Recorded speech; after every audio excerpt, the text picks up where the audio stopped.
संक्षिप्त परिचय दीजिए और महाराजा सम्राट अशोक के बारे में जो क्या संदेश देना चाहते हो। सबसे पहले सभी को मैं जय सम्राट अशोक, जय संविधान, जय भारत। मैं शशि शाक्य और जो कि अपने शाक्य शशि बौद्ध हूँ। और मैं जब से भगवान बुद्ध और अशोक सम्राट के बारे में, बाबा साहब के बारे में मुझे जानकारी मिली है, तब से मुझे लगता है कि मेरा एक नया जन्म हुआ है।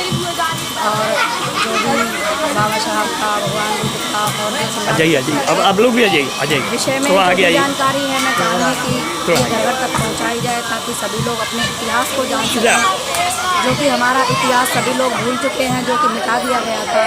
क्योंकि अगर किसी भी देश को गुलाम बनाना हो तो इतिहास पहले बताया जाता है। अब धीरे धीरे हमारे लोग जागरूक हो रहे हैं और ऐसे ही प्रोग्राम देखते रहेंगे। धीरे धीरे सभी लोग आगे बढ़ेंगे, संघर्ष तो कर ही रहे हैं, विज्ञान के साथ साथ में शिक्षा को प्राप्त करेंगे और बहुत बहुत आगे जाएंगे। मैं ऐसी ही धन्यवाद। ठीक है बेटा, आप लोग कुछ बोलोगे? आप लोग बोलोगे? सम्राट अशोक के बारे में अपने विचार बताइए। अच्छा योगदान है हमारे देश के लिए। कोई आप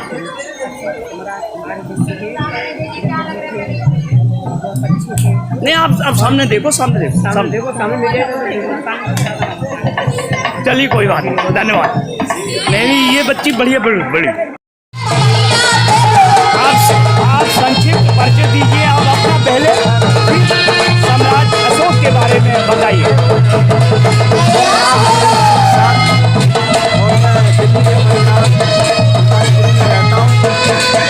आज सम्राट अशोक का जन्मदिन है और हम सभी कानूनीवासी बड़ी धूमधाम से मनाते हैं। और मैं प्रोग्राम में हर प्रोग्राम मनाने की कोशिश करता हूँ। प्रोग्राम मनाया था और 15 अगस्त को मनाया था।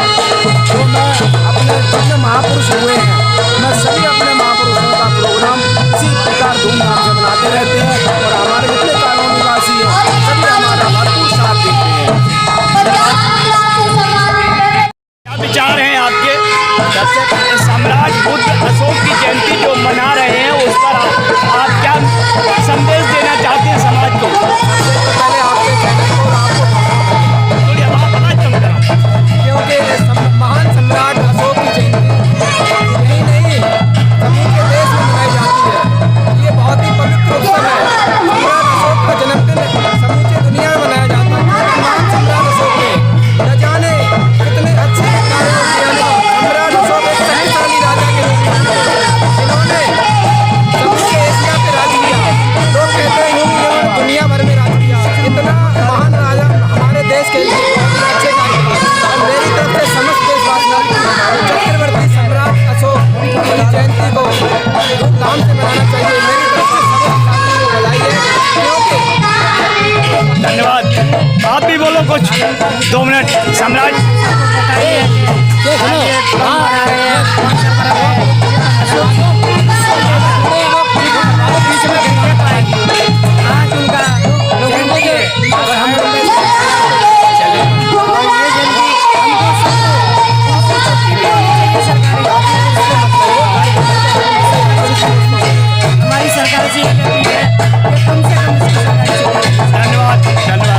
बताइए सर, आप बताइए विचार। मेरा विचार ये है कि सरकारें जयंती मनाती हैं तो जयंती का मतलब ये होता है जन्म और उसकी कार्य और उसके बाद मृत्यु। तो किसी भी महापुरुष के बारे में ये तीनों चीज़ें ज़रूरी हैं और सरकार को ये बताना पड़ेगा कि किसी का जन्म कहाँ हुआ, कौन सी डेट में हुआ और क्या क्या कार्य किए और उसके बाद उसका अंत कहाँ हुआ। ये सरकार के पास किसी के पास जवाब नहीं है और सरकार सम्राट अशोक के सारे निशान लेके शासन कर रही है, मगर उसको जयंती मनाने की याद नहीं है। इसका मैं विरोध करता हूँ और हमेशा करता रहूँगा। यही हमारा विचार है। चलिए धन्यवाद। बंते जी, आपको हमारा प्रणाम है ना। और हाँ, सम्राट अशोक की जयंती के लिए भी मैं आपको शुभकामना दे रहा हूँ। और आप सम्राट अशोक के बारे में अपने विचार बताइए। सम्राट अशोक ने जो कि सर्वप्रथम अपने जब राजा थे तो उन्होंने सभी प्रजाओं का यानी परेशानियों को देखा था।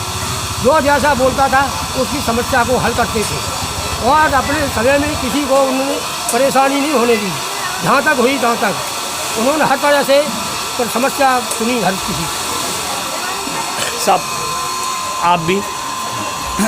सम्राट अशोक जो है न्यायकारी था, प्रजा के हित के लिए दिनों रात सोचता था और उसमें काम करता था। दूसरी बात ये है कि सम्राट अशोक ने किसी भी समुदाय का या किसी भी धर्म का अपमान नहीं, सम्मान किया। तो जो न्यायकारी है और उसके समय में घरों में ताले नहीं लगते थे, तो यानी कि हिंसा नहीं होती थी, चोरी नहीं होती थी, व्यभिचार नहीं होता था, लोग झूठ नहीं बोलते थे, लोग नशेड़ी नहीं होते थे। तो इसलिए हम यही चाहते हैं सबसे कि उनके सम्राट अशोक के द्वारा जैसे वो चले, उनके रास्ते पे सारे चलें, तभी सभी सुखी रहेंगे। सर एक इसी में आपने ये सारी बात गिनाई, तो हमारे कहने का मतलब हम ये माने कि वास्तविक रामराज था वो। हाँ, वास्तविक रामराज जो है सम्राट अशोक के समय में था। वैसे रामराज और कभी नहीं हुआ है, क्योंकि जहाँ निडर थे सब, कोई दुखी नहीं था, इसलिए हम सम्राट अशोक के राज्य को ही रामराज कहते हैं। Sir thank you. परिचय दे दीजिए। मेरा नाम सूरजपाल गौतम है जी। मैं यहीं अमन विहार में रहता हूँ जी। और बुद्ध धम्म और बाबा साहब, सम्राट अशोक और इस कड़ी में जो भी हमारे महानायक आए हैं उनका सब के प्रचार प्रसार, उनके इतिहास को जानवाने की कोशिश करता रहता हूँ। खुद पढ़ता हूँ और लोगों को पढ़ाने का भी काम करता हूँ, इसी कड़ी में लगा। जी गौतम साहब, मेरा एक सवाल है कि आप जो कर रहे हैं, आप सम्राट अशोक की जयंती मना रहे हैं और अपने महापुरुषों को जो अज्ञात महापुरुष बताए जाते हैं, अज्ञात है नहीं वो नहीं, लेकिन इनका प्रचार प्रसार नहीं हुआ। जो अन्य लोगों का, अन्य महापुरुषों का हुआ, वो भी महापुरुष हैं और हमारे भी महापुरुष हैं। तो आप इसके बारे में क्या कहेंगे? सम्राट अशोक के साथ और भी महापुरुष हैं, क्या उनको भी आप याद करने की कोशिश करेंगे? देखिए, जो महापुरुष वो होता है जो संपूर्ण समाज का विकास, हर तरीके का विकास करता है, वो हमारा महानायक कहलाता है।